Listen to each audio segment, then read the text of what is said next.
A Room with a View by E.M. Forster. Chapter 18.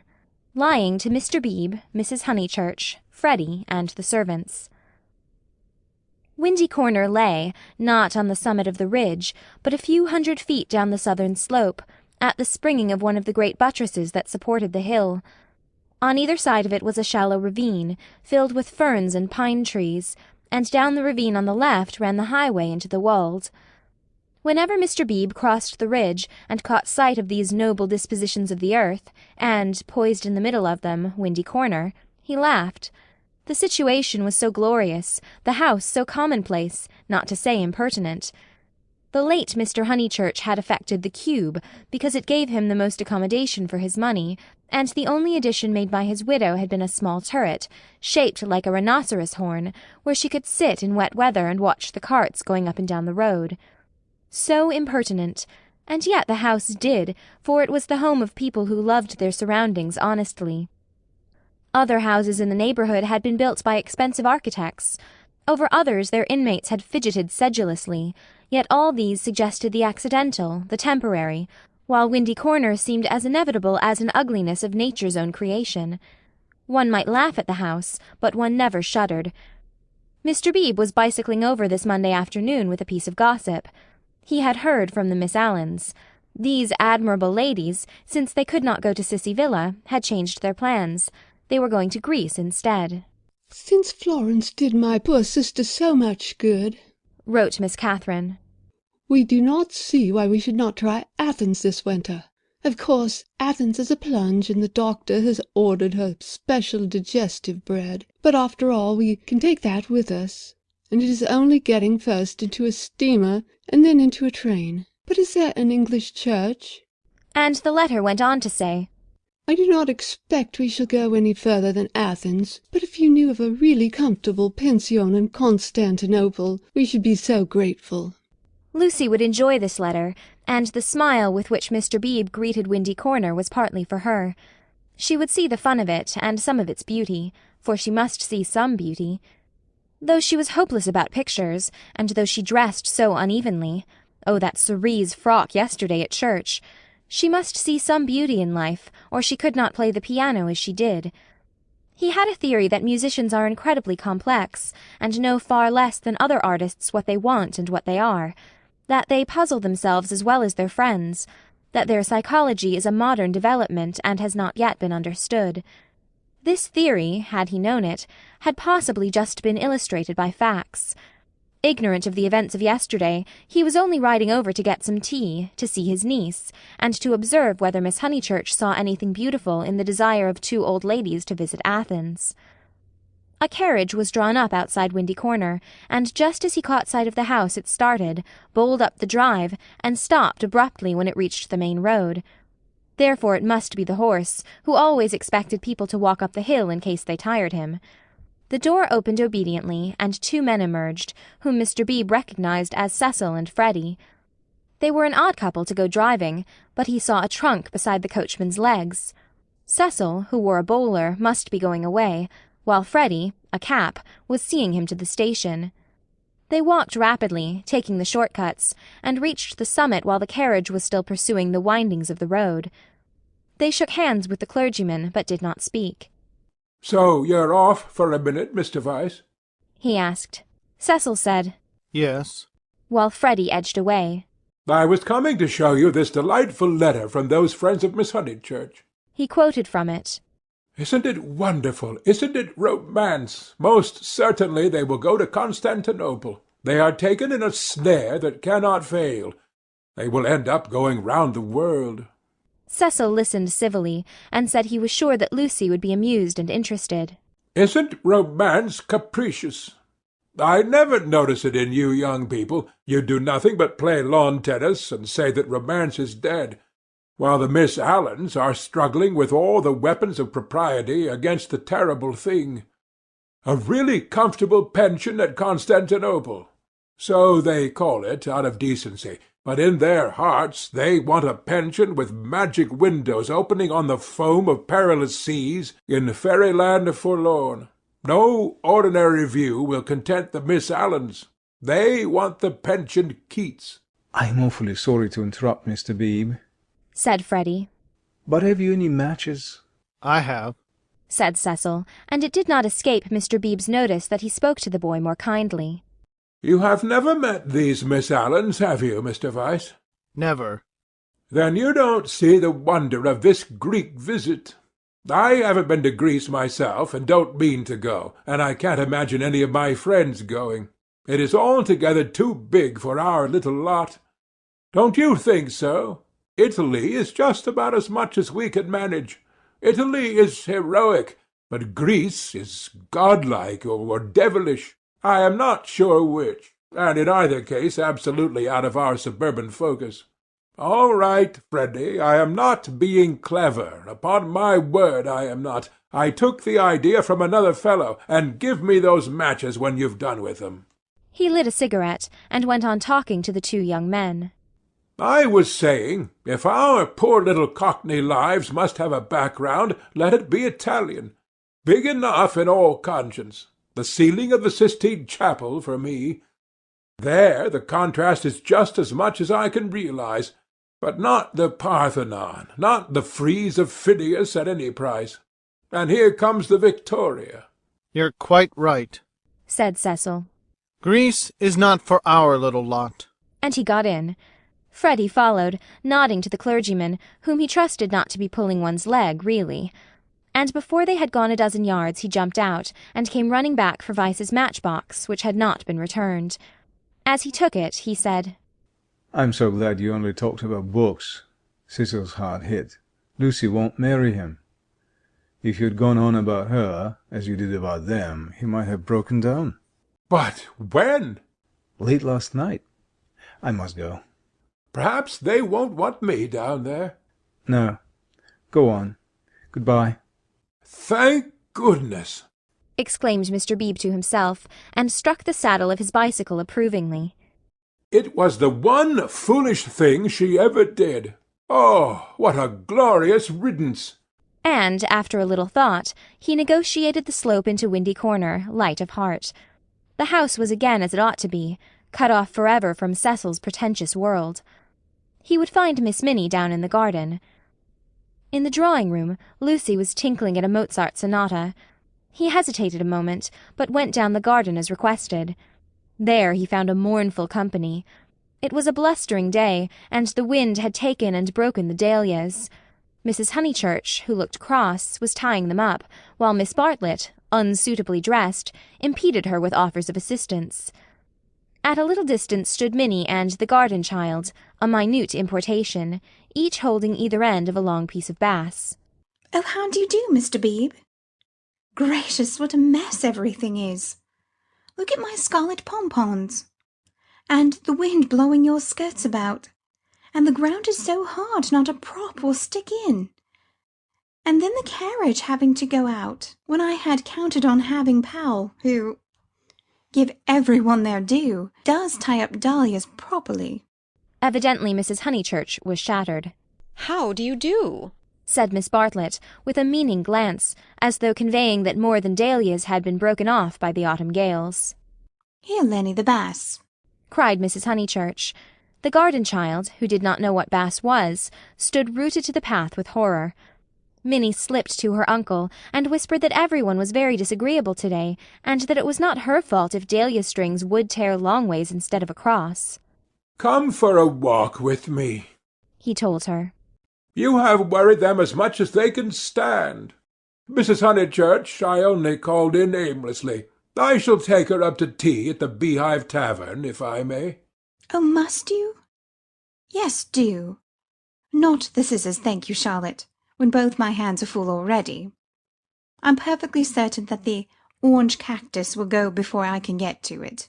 Mr. Beebe, who was an adept at relieving situations, invited Miss Bartlett to accompany them to this mild festivity. "Yes, Charlotte, I don't want you. Do go. There's nothing to stop about for, either in the house or out of it." Miss Bartlett said that her duty lay in the dahlia bed, but when she had exasperated everyone, except Minnie, by a refusal, she turned round and exasperated Minnie by an acceptance. As they walked up the garden, the orange cactus fell, and Mr. Beebe's last vision was of the garden child clasping it like a lover. his dark head buried in a wealth of blossom. "It is terrible, this havoc among the flowers," he remarked. It is always terrible when the promise of months is destroyed in a moment, enunciated Miss Bartlett. "Perhaps we ought to send Miss Honeychurch down to her mother. Or will she come with us?" I think we had better leave Lucy to herself, and to her own pursuits. "They're angry with Miss Honeychurch because she was late for breakfast," whispered Minnie. "And Floyd's gone, and Mr. Vyse is gone, and Freddie won't play with me. In fact, Uncle Arthur, the house is not at all what it was yesterday." "Don't be a prig," said her Uncle Arthur. "Go and put on your boots." He stepped into the drawing-room, where Lucy was still attentively pursuing the sonatas of Mozart. She stopped when he entered. "How do you do? Miss Bartlett and Minnie are coming with me to tea at the Beehive. Would you come too?" "I don't think I will, thank you." "No, I didn't suppose you would care to much." Lucy turned to the piano and struck a few chords. "How delicate those sonatas are," said Mr. Beebe, though at the bottom of his heart he thought them silly little things. Lucy passed into Schumann. "Miss Honeychurch?" "Yes." "I met them on the hill, your brother told me." "Oh, he did?" She sounded annoyed. Mr. Beebe felt hurt, for he had thought that she would like him to be told. "I needn't say that it will go no further." "Mother, Charlotte, Cecil, Freddie, you," said Lucy, playing a note for each person who knew, and then playing a sixth note. "If you'll let me say so, I am very glad, and I am certain that you have done the right thing." "So I hoped other people would think, but they don't seem to." "I could see that Miss Bartlett thought it unwise." "So does Mother.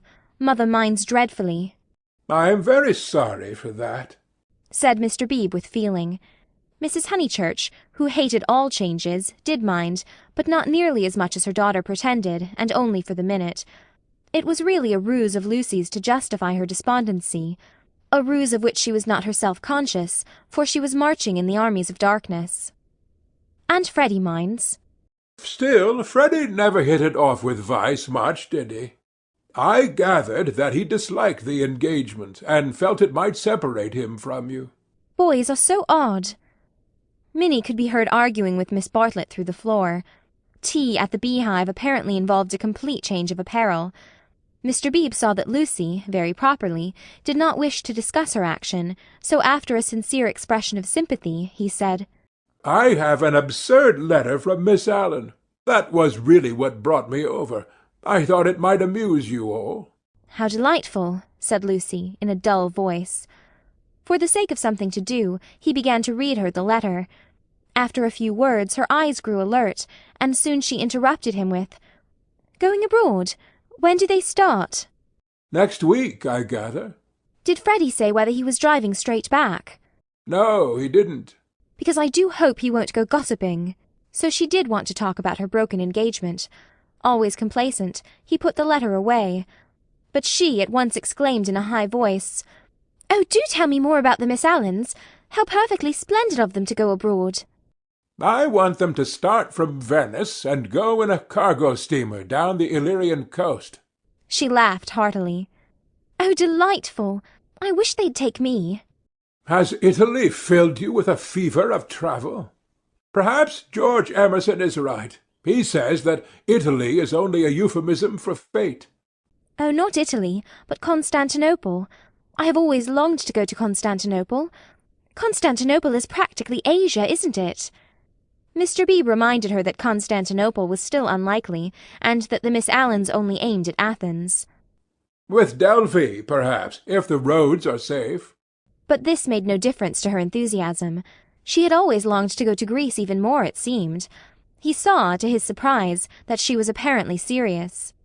"I didn't realize that you and Miss Allens were still such friends after Cissy Villa." "Oh, that's nothing. I assure you Cissy Villa's nothing to me. I would give anything to go with them." "Would your mother spare you again so soon? You have scarcely been home 3 months." "She must spare me," cried Lucy, in growing excitement. "I simply must go away. I have to." She ran her fingers hysterically through her hair. "Don't you see that I have to go away? I didn't realize at the time. And of course I want to see Constantinople so particularly." "You mean that since you have broken off your engagement you feel—" Yes, I knew you'd understand." Mr. Beebe did not quite understand. Why could not Miss Honeychurch repose in the bosom of her family? Cecil had evidently taken up the dignified line, and was not going to annoy her. Then it struck him that her family itself might be annoying. He hinted this to her, and she accepted the hint eagerly. Yes, of course, to go to Constantinople until they are used to the idea and everything has calmed down. "I'm afraid it has been a rather bothersome business," he said gently. "No, not at all. Cecil was very kind indeed, only I had better tell you the whole truth since you have heard a little. It was that he is so masterful. I found that he wouldn't let me go my own way. He would improve me in places where I can't be improved. Cecil won't let a woman decide for herself. In fact, he daren't. What nonsense I do talk, but that is the kind of thing." "It is what I gathered from my own observation of Mr. Vyse. It is what I gather from all that I have known of you. I do sympathize and agree most profoundly. I agree so much that you must let me make one little criticism. Is it worth while rushing off to Greece?" "But I must go somewhere," she cried. "I have been worrying all the morning, and here comes the very thing." She struck her knees with clenched fists, and repeated, "I must, and the time I shall have with mother, and all the money she spent on me last spring. You all think much too highly of me. I wish you weren't so kind." At this moment Miss Bartlett entered, and her nervousness increased. "I must get away, ever so far. I must know my own mind and where I want to go." "Come along. Tea, said Mr. Beebe, and bustled his guests out of the front door. He hustled them so quickly that he forgot his hat. When he returned for it, he heard, to his relief and surprise, the tinkling of a Mozart sonata. "She is playing again," he said to Miss Bartlett. "Lucy can always play," was the acid reply. "One is very thankful that she has such a resource. She is evidently much worried, as of course she ought to be. I know all about it. The marriage was so near that it must have been a hard struggle before she could wind herself up to speak." Miss Bartlett gave a kind of wriggle, and he prepared for a discussion. He had never fathomed Miss Bartlett, as he had put it to himself at Florence. "She might yet reveal depths of strangeness, if not of meaning." But she was so unsympathetic that she must be reliable. He assumed that much, and he had no hesitation in discussing Lucy with her. Minnie was fortunately collecting ferns. She opened the discussion with, "We had much better let the matter drop." "I wonder—" "It is of the highest importance that there should be no gossip in Summer Street. It would be death to gossip about Mr. Vyse's dismissal at the present moment." Mr. Beebe raised his eyebrows. Death is a strong word, surely too strong. There was no question of tragedy. He said, "Of course, Miss Honeychurch will make the fact public in her own way, and when she chooses. Freddie only told me because he knew she would not mind."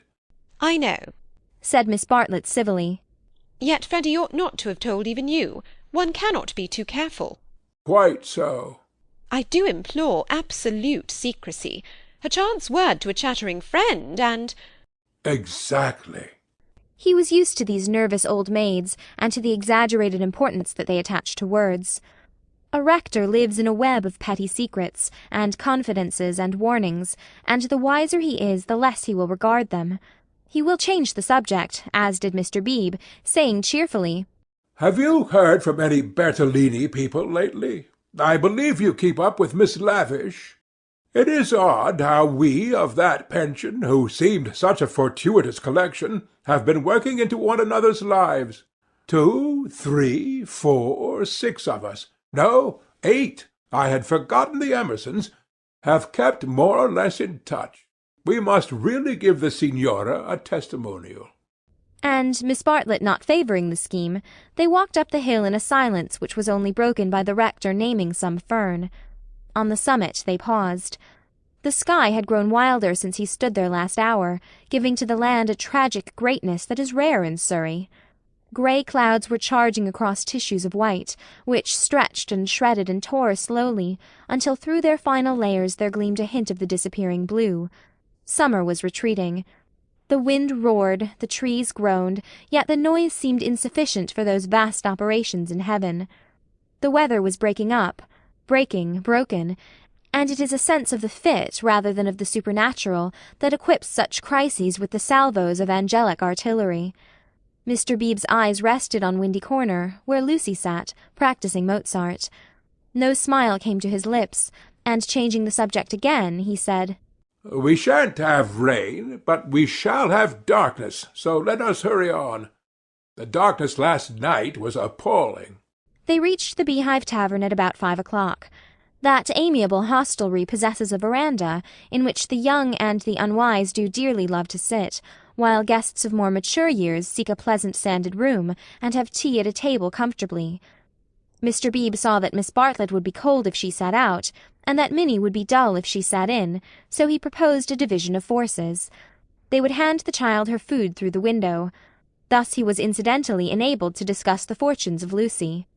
"I have been thinking, Miss Bartlett," he said, "and, unless you very much object, I would like to reopen that discussion." She bowed. "Nothing about the past. I know little and care less about that. I am absolutely certain that it is to your cousin's credit.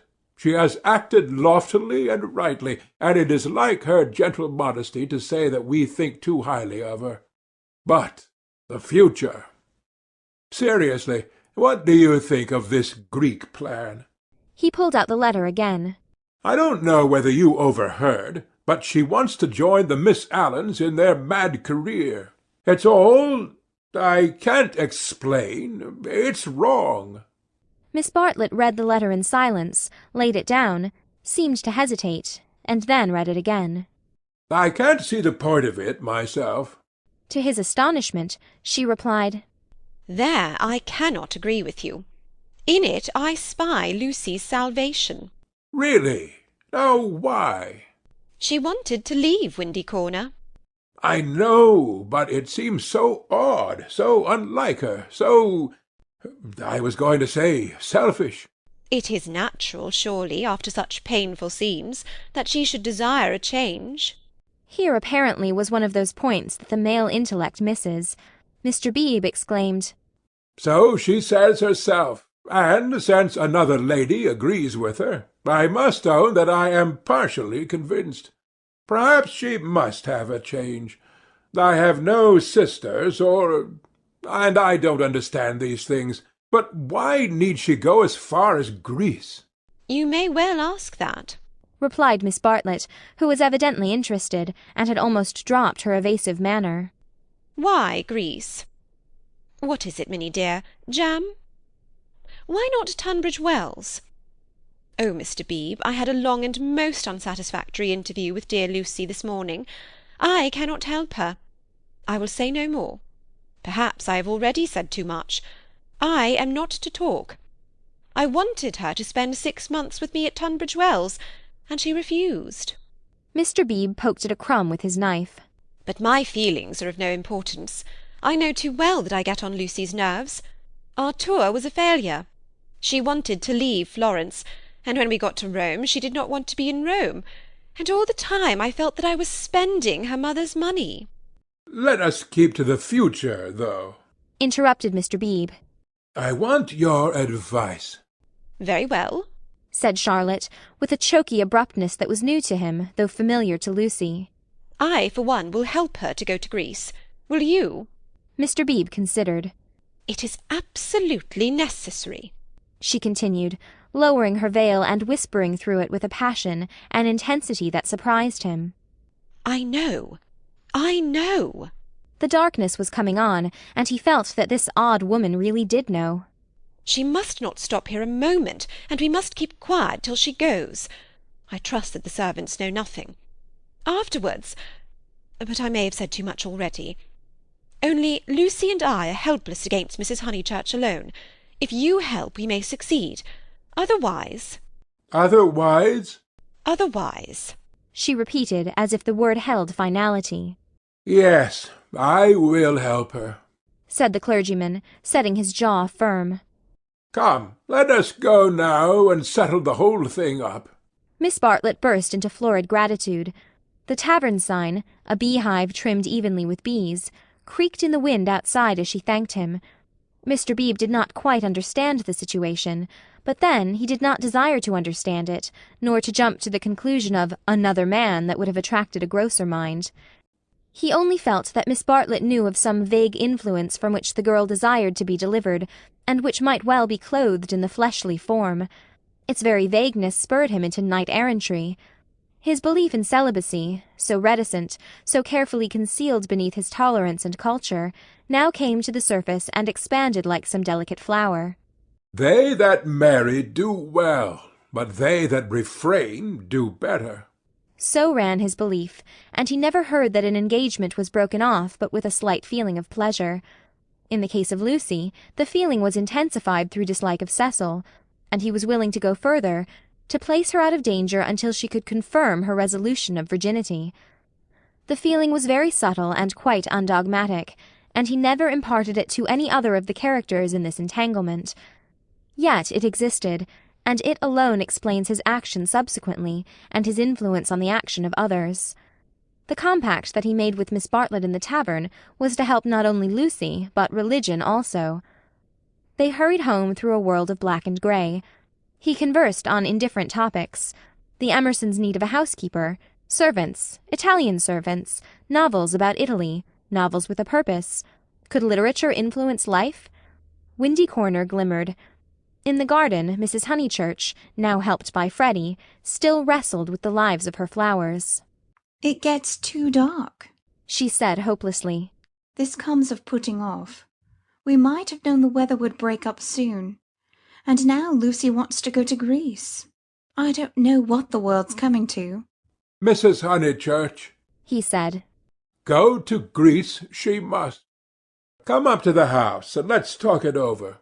Do you, in the first place, mind her breaking up with Vyse?" "Mr. Beebe, I'm thankful. Simply thankful." So am I, said Freddy. "Good. Now come up to the house." They conferred in the dining-room for half an hour. Lucy would never have carried the Greek scheme alone. It was expensive and dramatic, both qualities that her mother loathed. Nor would Charlotte have succeeded. The honours of the day rested with Mr. Beebe. By his tact and common sense, and by his influence as a clergyman, for a clergyman who was not a fool influenced Mrs. Honeychurch greatly, he bent her to their purpose. "I don't see why Greece is necessary," she said. "But as you do, I suppose it is all right. It must be something I can't understand. Lucy, let's tell her. Lucy!" "She is playing the piano," Mr. Beebe said. He opened the door and heard the words of a song. "Look not thou on beauty's charming." "I didn't know that Miss Honeychurch sang too." "Sit thou still when kings are arming. Taste not when the wine-cup glistens." It's a song that Cecil gave her. How odd girls are. "What's that?" called Lucy, stopping short. "All right, dear," said Mrs. Honeychurch kindly. She went into the drawing-room, and Mr. Beebe heard her kiss Lucy and say, "I am sorry I was so cross about Greece, but it came on top of the dahlias." Rather a hard voice said, "Thank you, Mother. That doesn't matter a bit." "And you are right, too. Greece will be all right. You can go if the Miss Allens will have you." "Oh, splendid! Oh, thank you!" Mr. Beebe followed. Lucy still sat at the piano with her hands over the keys. She was glad, but he had expected greater gladness. Her mother bent over her. Freddy, to whom she had been singing, reclined on the floor with his head against her and an unlit pipe between his lips. Oddly enough, the group was beautiful. Mr. Beebe, who loved the art of the past, was reminded of a favourite theme, the Santa Conversazione, in which people who care for one another are painted chatting together about noble things, a theme neither sensual nor sensational, and therefore ignored by the art of today. Why should Lucy want either to marry or to travel, when she had such friends at home? "Taste not when the wine-cup glistens, speak not when the people listens," she continued. Here's Mr. Beebe. Mr. Beebe knows my rude ways." "It's a beautiful song, and a wise one," said he. "Go on." "It isn't very good," she said listlessly. "I forget why. Harmony or something." "I suspected it was unscholarly. It's so beautiful." The tune's right enough, said Freddy. but the words are rotten. Why throw up the sponge? "How stupidly you talk," said his sister. The Santa Conversazione was broken up. After all, there was no reason that Lucy should talk about Greece or thank him for persuading her mother, so he said good-bye. Freddy lit his bicycle lamp for him in the porch, and with his usual felicity of phrase said, This has been a day and a half. "Stop thine ear against the singer. "Wait a minute, she is finishing." From the red gold keep thy finger. Vacant heart and hand and eye, easy live and quiet die," I love weather like this, said Freddy. Mr. Beebe passed into it. The two main facts were clear. She had behaved splendidly, and he had helped her. He could not expect to master the details of so big a change in a girl's life. If here and there he was dissatisfied or puzzled, he must acquiesce. She was choosing the better part. Vacant heart and hand and eye. Perhaps the song stated the better part rather too strongly. He half fancied that the soaring accompaniment, which he did not lose in the shout of the gale, really agreed with Freddy, and was gently criticizing the words that it adorned. Vacant heart and hand and eye, easy live and quiet die. However, for the fourth time Windy Corner lay poised below him, now as a beacon in the roaring tides of darkness. End of chapter 18.